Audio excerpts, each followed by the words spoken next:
Hey guys, what's up?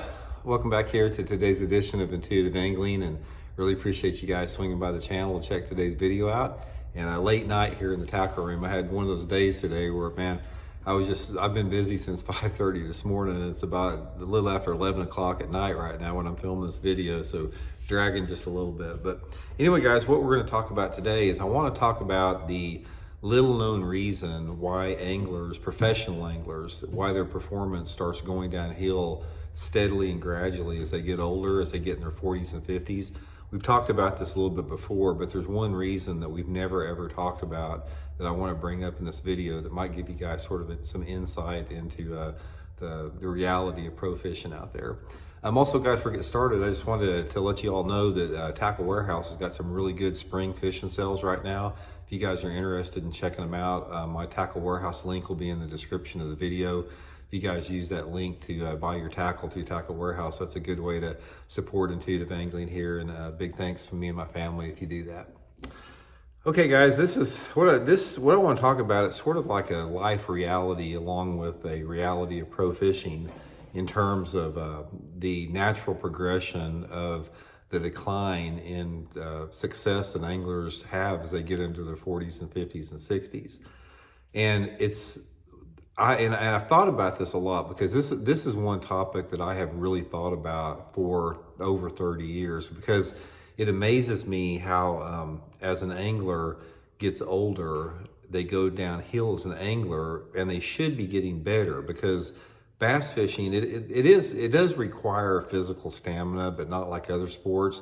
But the main reason is because the experience that you gather is cumulative over your life, and common sense and just common rationale thinks that the more experience and the more seasons you have behind you, time on the water, you're just going to get better and better every year. But that's not the case. And we've talked about a lot of different reasons for that. But guys, one of the reasons I want to talk about here that nobody ever talks about is the fact that I think in analyzing my own career and analyzing and observing the career of other professional fishermen, one of the biggest reasons, if not the biggest reason, is you start to lose your friend group. And what I mean is, and let me give you a prime example of my own situation here. And almost every pro angler sort of falls in the same line. When I was starting out as a pro angler, I started when I was 24 years old. And when you're 24 years old, when you're in your 20s, it's a pretty social time of your life. You're still young, you're still full of the wonderment and vigor of life, and you got a pretty good friend group, pretty large friend group, and you make friends easy.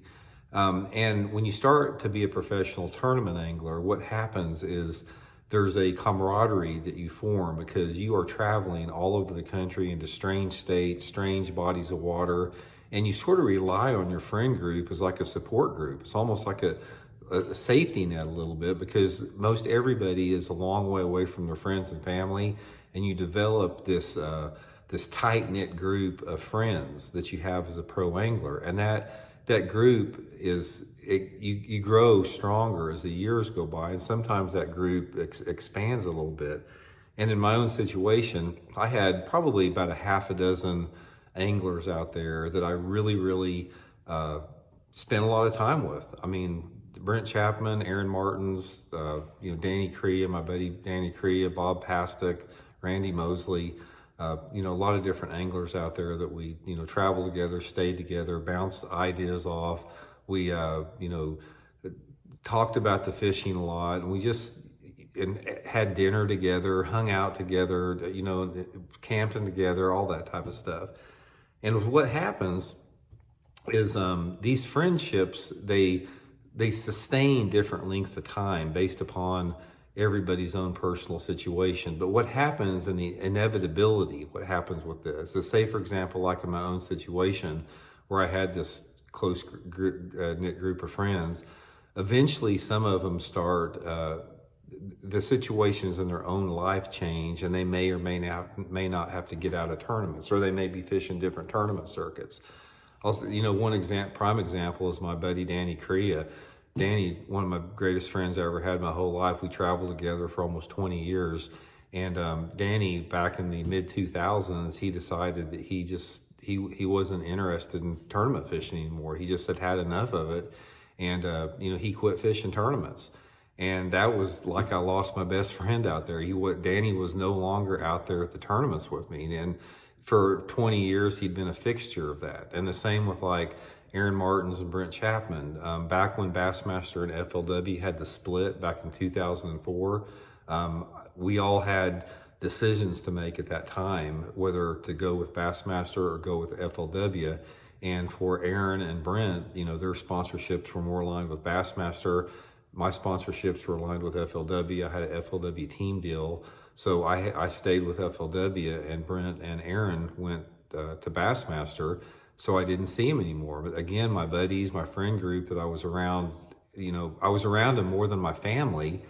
I didn't see them anymore. They were no longer in my life as a tournament angler. So what had happened over a period of 10 or 15 years is this group of friends that were my on the road family. And even when I was at home, we talk all the time.